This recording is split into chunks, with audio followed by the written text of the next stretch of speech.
আসসালামু আলাইকুম। দর্শক শ্রোতা, বিরতির পর আবারও স্বাগত জানাচ্ছি আলোর প্রতি অনুষ্ঠানে। আলহামদুলিল্লাহ, বিরতির পূর্বে আমরা মুফতি সাহেবের অত্যন্ত সুন্দর আলোচনা শুনছিলাম। আলোচনা করছিলেন উনি আমাদের এই যে সামার হলিডে, এই সামার হলিডে আমরা যারা অভিভাবক আছি, বিশেষ করে আমাদের করণীয়, আমাদের ছেলে মেয়ে বা ছোটো ভাই বোন আছে তাদের প্রতি মুফতি সাহেব বিশেষ করে যে দুই তিনটা ফোকাস করেছেন। একটা হচ্ছে আমাদের অবশ্যই যেহেতু বাচ্চারা ছেলেমেয়েরা সারা বছর পড়ালেখা করছে এবং প্রায় এই 11 মাস তারা এই যে স্কুল নিয়ে মসজিদ মক্তব নিয়ে ব্যস্ত ছিল, এই জন্য আমরা অবশ্যই তাদেরকে কিছু বিনোদনমূলক ইসলামসম্মত অনেক আমরা বিভিন্ন জায়গায় আমরা তাদেরকে নিয়ে যাব। এবং আরেকটা বলেছেন যে তাদেরকে আমরা ফিজিক্যাল এক্সারসাইজ, তাদের সুস্থতার জন্য তা অনেকে জিমে যাবে অথবা খেলাধুলা করবে অবশ্যই। তার পাশাপাশি আরও একটা জিনিস খেয়াল কথা বলছেন যে আমরা যেন তারা বিশেষ করে টিনেজ ছেলেমেয়েরা যা যদি একাত তারা যায়, তাদের বন্ধুবান্ধব কারা, তারা কোথায় যাচ্ছে, এই বিষয়ের জন্য আমরা খেয়াল করি। তার পাশাপাশি আরও একটা অত্যন্ত গুরুত্বপূর্ণ বিষয় বলছেন, যেটা হচ্ছে যে আমরা তাদেরকে বিভিন্ন তাদের শখের, অবশ্যই তারা অনেক ভালো কাজে বিভিন্ন কোর্স করবে, অনেকে অনেক শর্টকাট কোর্স করে, কিন্তু একজন মুসলমান হিসাবে আমাদের বাচ্চাদেরকে যে ইন্টেন্সিভ কেরাত কোর্স, অবশ্যই আমরা অনেকে মনে করি যে মসজিদ মক্তবে গেলেই তার কোরআন শুদ্ধ না। এখানে গিয়ে তারা কিছু সূরা মুখস্থ করে, কিছু দোয়া মুখস্থ করে আলহামদুলিল্লাহ নামাজ রোজা শিখে, কিন্তু উনি যেটার কথা বলছিলেন মুফতি সাহেব, সেটা হচ্ছে ইন্টেন্সিভ কেরাত কোর্স।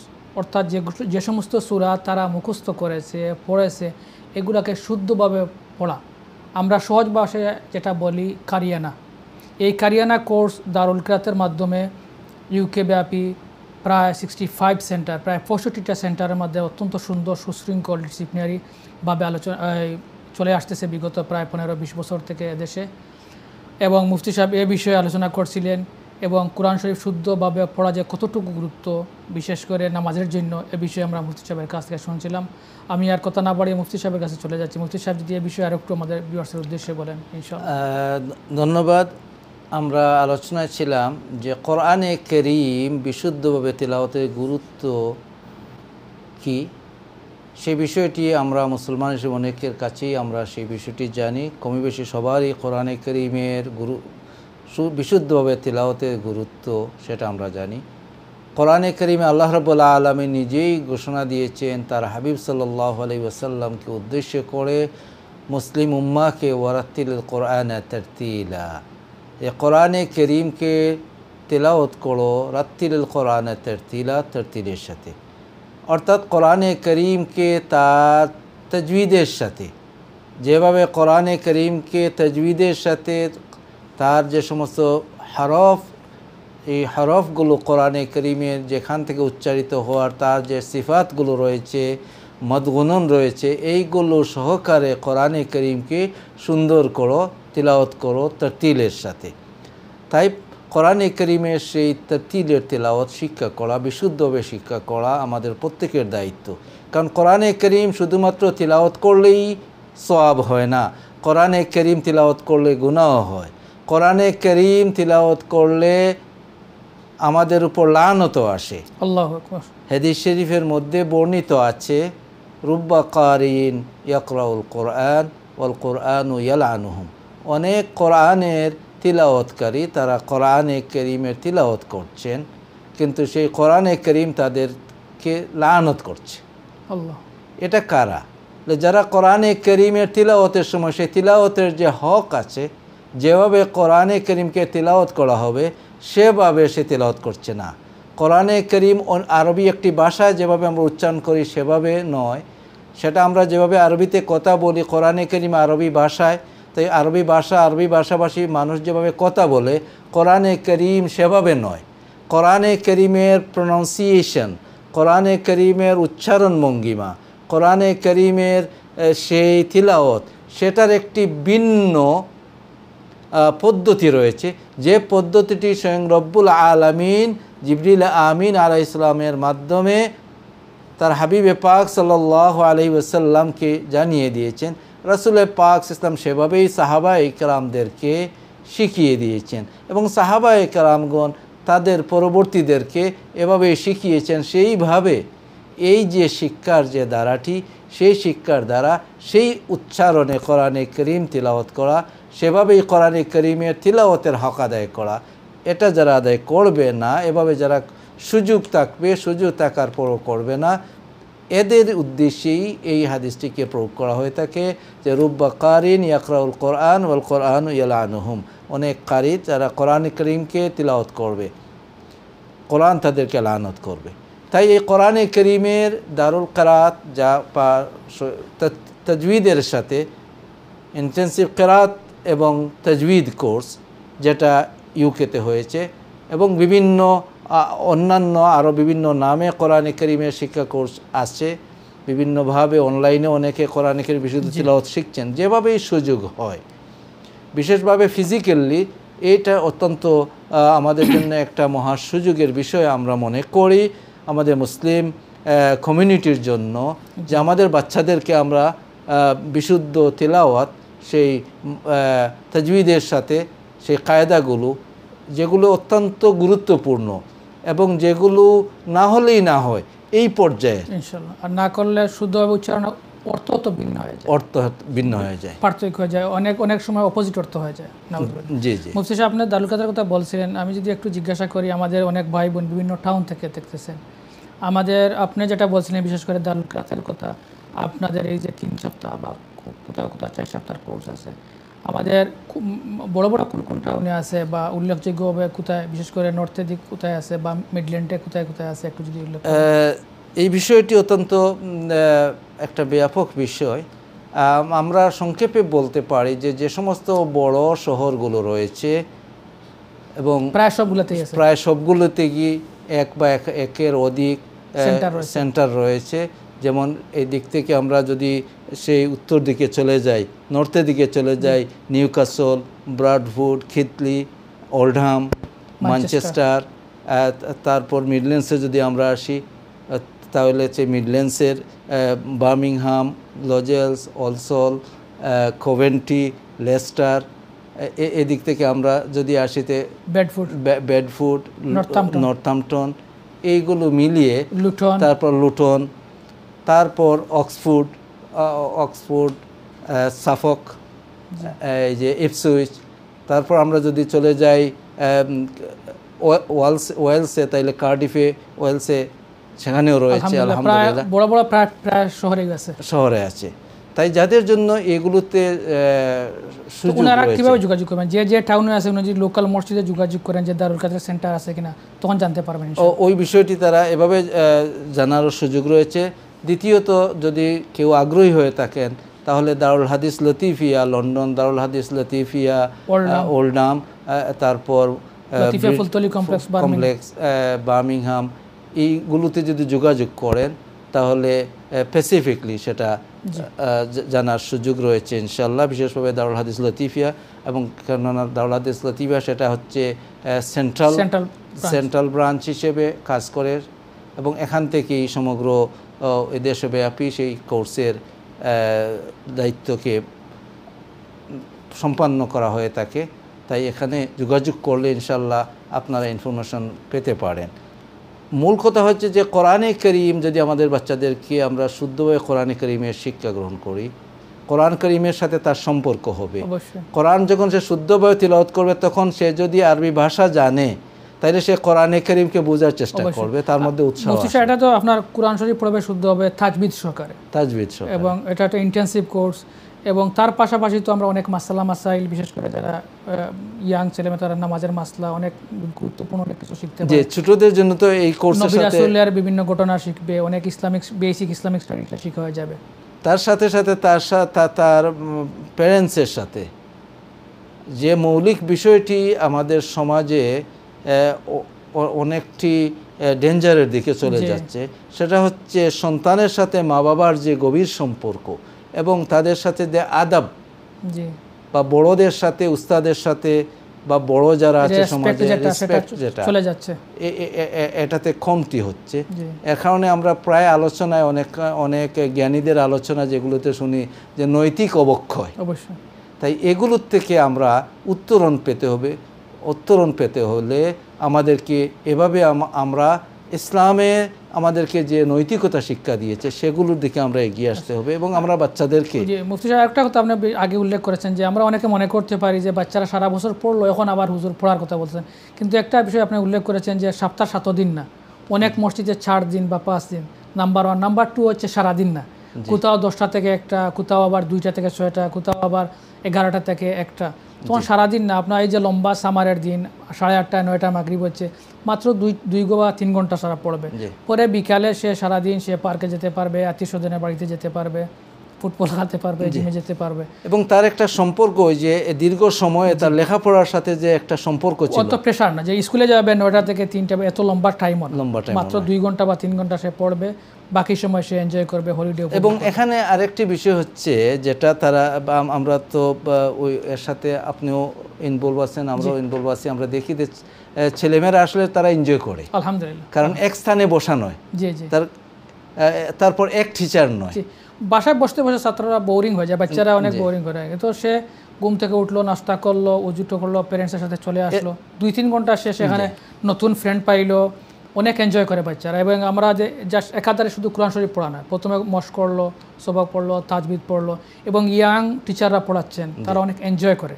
বিভিন্ন অ্যাক্টিভিটিসের মাধ্যমে তারা কোরআন শিখলো, ইসলামিক স্টাডিজ শিখলো, তাজবিদ শিখলো, এবং অনেক মসজিদ মাসা থেকে তারা লোকাল পার্কে টার্কে বাচ্চাদেরকে আমরা নিয়ে যাই, আলহামদুলিল্লাহ।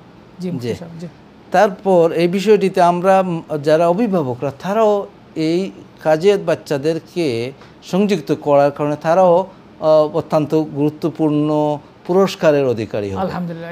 হাদিস শরীফের মধ্যে এসেছে যে রাসূল পাক সাল্লাল্লাহু আলাইহি ওয়াসাল্লাম তিনি আমাদেরকে জানিয়ে দিচ্ছেন যে মান কারা আল কোরআন, একজন মানুষ যে কোরআনে করিমকে শিক্ষা অর্জন করলো, তিলাওয়াত করলো, কেরাত, কোরআনের কেরাত যে জানলো এবং কোরআনের ইলম অর্জন করলো, তাআল্লামাহু, এবং সে তাআল্লুম করলো, কোরআনে করিমকে জানলো, কোরআন করিমের তিলাওয়াত শিখলো, ওয়া আমিলা বিহি, এবং কোরআনে করিমের প্রতি তার বিশ্বাস স্থাপন করলো, কোরআনে করিম অনুযায়ী তার জীবনকে পরিচালিত করলো।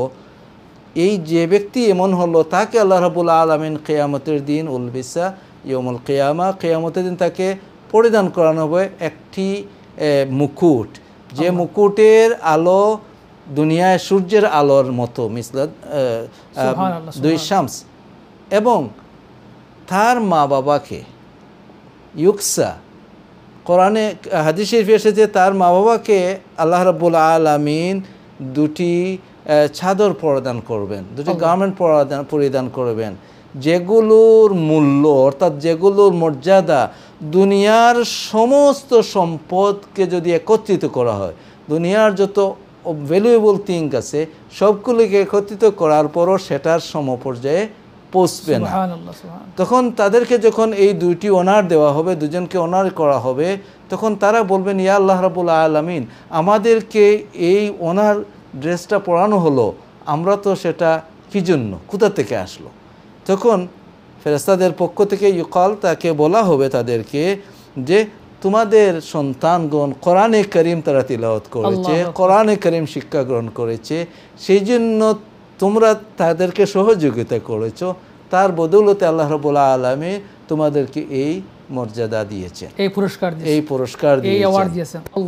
এমনকি অন্য হাদিস শরীফের মধ্যে এসেছে কিয়ামতের ময়দানে আদম আলাইহিসসালাম থেকে কিয়ামত পর্যন্ত যত মানুষ আসবে, দুনিয়াতে এসেছেন এবং আসবেন, সবাই একত্রিত হবেন, এবং যারা এই অনারে সম্মানিত হবেন, অন্যরা তারা জিজ্ঞেস করবে যে এরা এত মর্যাদা পেলেন কিভাবে? তখন ময়দানে মাহশারে ঘোষণা দেওয়া হবে, এরা হচ্ছেন ওই সমস্ত কুররায়ে কেরামের মাতা পিতা যারা তাদের সন্তানদেরকে কোরআন শিক্ষা দিয়ে দুনিয়াতে রেখে এসেছেন, কোরআন শিক্ষার দিকে লেগিয়ে এসেছেন। কোরআন শিক্ষা দিয়ে যাওয়া সবার পক্ষে সম্ভব হবে না, কিন্তু আপনি যখন সৎ পথে পৌঁছিয়ে দিবেন, সৎ পথে চলার জন্য বলে দিয়ে যাবেন, সৎ পথে লাগিয়ে যাবেন, আপনার জীবন আমার জীবন যদি শেষ হয়ে যায়, আল্লাহর হাবিব সাল্লাল্লাহু আলাইহি ওয়াসাল্লাম ইরশাদ করছেন, আদ-দাল্লু আলাল খাইরে কাফাইলিহি, ভালো কাজের দিকে যে দিকে নির্দেশনা করলো, যাকে করলো সে ভালো কাজে চলা শুরু করেছে, শেষ পর্যন্ত কাজ সম্পন্ন করতে পারে নাই, ওই ব্যক্তি চলে গেছেন, যিনি পথ দেখিয়েছেন তিনি দেখেন নাই, কিন্তু আল্লাহ রাব্বুল আলামিন তাকে, ওই ব্যক্তি কাজ করার কারণে যত সওয়াবের অধিকারী হবেন, সেই ব্যক্তি পথ দেখিয়ে দেওয়ার কারণে, সন্ধান দেওয়ার কারণে পুরস্কার পাবেন, সমান সওয়াবের অধিকারী হয়ে যাবে। হযরতে আবু হুরায়রা রাদিয়াল্লাহু তাআলা আনহু হাদিস বর্ণনা করেছেন ইমামে কুরতুবী রাহিমাহুল্লাহু তাআলা আনহু তার কিতাব আফদলুল আজকার অর্থাৎ কোরআনে কারীমের ফজিলত সম্পর্কে আত-তাজকার ফি আফদলিল আজকার এই কিতাবের মধ্যে এখানে হাদিস এনেছেন হযরতে ইমামে কুরতুবী রাহিমাহুল্লাহু তাআলা আনহু। হাদিসখানা হচ্ছে যে আবু হুরায়রা রাদিয়াল্লাহু তাআলা আনহু তিনি বলতেছেন যে রাসূল পাক সাল্লাল্লাহু আলাইহি ওয়াসাল্লাম একদিন আমাকে ডাকলেন, আমাকে দেখে বললেন, হে আবু হুরায়রা, ও আবু হুরায়রা, আবা হুরায়রা, হে আবা হুরায়রা, ও আবু হুরায়রা, তুমি আল্লিমিন নাস আল কোরআন, তুমি মানুষকে কোরআন শিক্ষাদান করো, ও তাআল্লামহু, আর তুমিও কোরআন শিখো। অর্থাৎ তুমি কোরআন নিজে শিখো, শেখার পর তুমি মানুষকে কোরআনকে শিক্ষাদান করো। সেই শিক্ষাদান শেখা উভয়টির মধ্যে ডাইরেক্ট একটি হচ্ছে, ইনডাইরেক্ট একটি হচ্ছে। ডাইরেক্ট হচ্ছে যিনি শিক্ষা গ্রহণ করেছেন, যিনি টিচিং করতেছেন। ইনডাইরেক্ট হচ্ছে যারা এই কাজে সহযোগিতা করছেন, বাচ্চাকে পাঠিয়ে দিয়েছেন, সেটার ওসিলা তিনি হচ্ছেন, সেটার কারণ হচ্ছেন। তাই আবু হুরায়রা রাদিয়াল্লাহু তাআলা আনহুকে বিশেষভাবে রাসূল পাক সাল্লাল্লাহু আলাইহি ওয়াসাল্লাম কথা বলে তিনি বললেন, ফাইন্নাকা ইন মুত্তা ওয়া আনতা কাযালিকা, ও আবু হুরায়রা, তুমি যখন কোরআনকে শুদ্ধ করে কোরআনকে শিখতে, কোরআনের নলেজ, কোরআনের জ্ঞান শিক্ষা করতে লেগে গিয়েছো, অথবা তুমি কোরআনের জ্ঞান শিক্ষা গ্রহণ করে মানুষকে শিখাতে লেগে গিয়েছো, আর এই অবস্থায় তোমার মৃত্যু এসে গিয়েছে, ও আনতা কাযালিকা, তাহলে তুমি তো বেশি মানুষ রেখে যেতে পারো নাই, তোমার তো কোনো মানুষ পিছনে রেখে যেতে পারো নাই যারা তোমার কবরকে জিয়ারত করবে।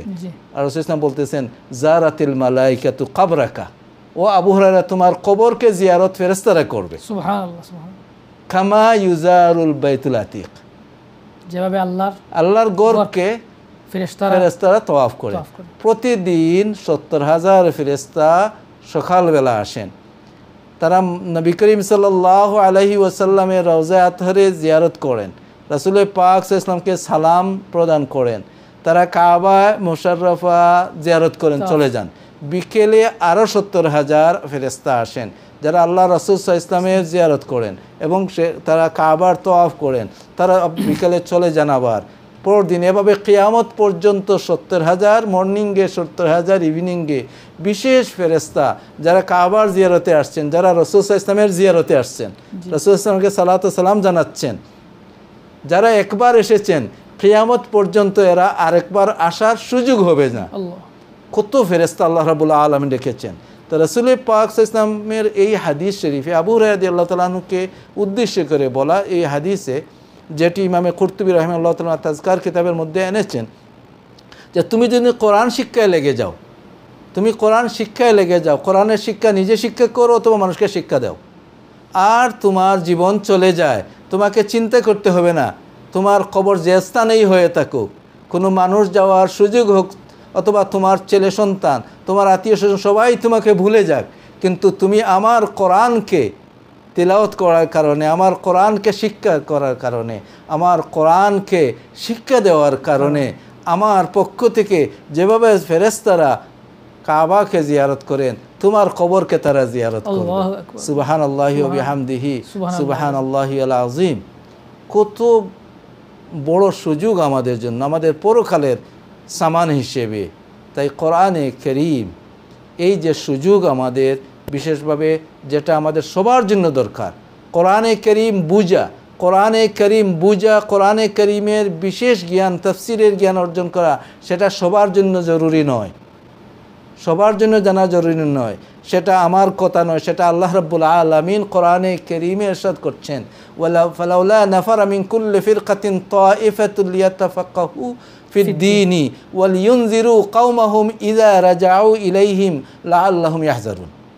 এই আয়াতে কারীমে আল্লাহ রাব্বুল আলামিন আমাদেরকে জানিয়ে দিয়েছেন বিশেষ মাসাইল, যেগুলো সবার পক্ষে জানা সম্ভব নয়। কারণ সবাই যদি সকল বিষয় জানতে যায়, সবাই যদি মুফাসসির হতে যায়, সবাই যদি কোরআন বুঝে আমল করতে যায়, সবাই যদি হাদিস পড়ে, সুন্নাহ পড়ে সেগুলো থেকে আমল করতে যায়, তাহলে সমাজের এই আল্লাহর যে নিজাম এই দুনিয়া যেভাবে চলবে, একদল মানুষ লেগে থাকতে হবে ইঞ্জিনিয়ারিংয়ে, বিভিন্ন বিষয়ে, কৃষিক্ষেত্রে, প্রত্যেকটা সেক্টরে একদল মানুষ লেগে থাকতে হবে। যখন আল্লাহ রাব্বুল আলামিন ইরশাদ করছেন ফালাউলা নাফারা মিন কুল্লি ফিরকাতিন তায়ফা, এটা ছোট দল যারা ধর্মের জ্ঞানের ব্যুৎপত্তি অর্জন করবেন এবং তারা মানুষদেরকে ধর্মের সেই বিষয়গুলো বলে দেবেন যার যে বিষয়ে দরকার।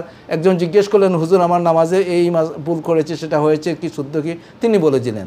কিন্তু কিছু জ্ঞান রয়েছে যে জ্ঞানটি সবার জন্য এক পরিমাণ অর্জন করা ফরজ। তন্মধ্যে একটি হচ্ছে যে সমস্ত ইবাদত আমরা করে থাকি সেই ইবাদতের শুদ্ধাশুদ্ধি নির্ভর করে যে সমস্ত বিষয়ের উপর, ওই বিষয়গুলো প্রত্যেক ইবাদতকারীর জন্য জ্ঞান অর্জন করা জানা ফরজ, ফরজে আইন। কেউ যদি শিক্ষা গ্রহণ করেন আর কেউ করেন না, যিনি শিক্ষা গ্রহণ করছেন তিনি দায়িত্বমুক্ত হবেন, আর যিনি শিক্ষা গ্রহণ করেন নাই তিনি তার দায়িত্বের জন্য আল্লাহ রাব্বুল আলামিনের কাছে জবাবদিহিতার সম্মুখীন হবেন।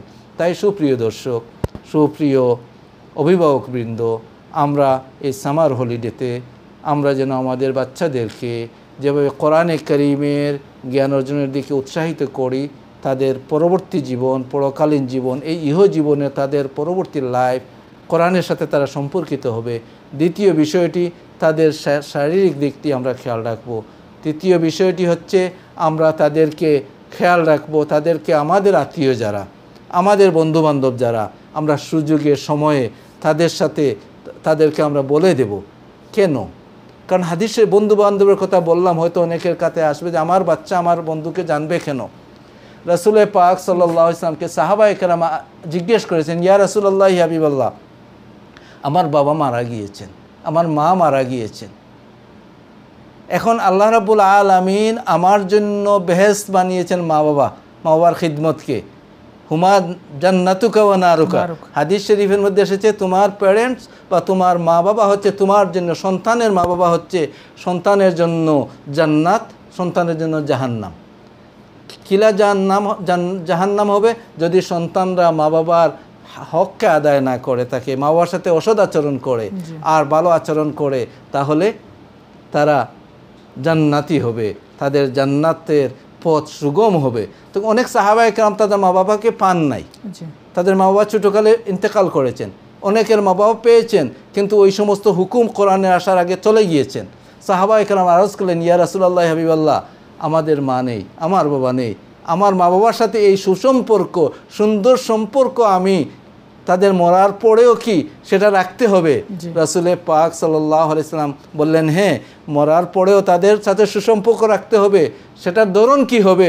রাসূল পাক সাল্লাল্লাহু আলাইহি সাল্লাম জানিয়ে দিলেন যে উদ্দা আবিক, তোমার বাবার ফ্রেন্ড যারা আছেন, তোমার বাবার মায়ার মানুষ যারা আছেন, তোমার বাবার সাথে সম্পর্কিত যারা আছেন, তোমার মায়ের সাথে বান্ধবী যারা ছিলেন, মায়ের সম্পর্কিত যারা ছিলেন, তাদেরকে যদি তুমি সুন্দর আচরণ করো, তখন সেই আচরণটি হবে তোমার মা বাবা জীবিত থাকলে তাদের সাথে যে সুন্দর আচরণ, সেই আচরণের পর্যায়ের।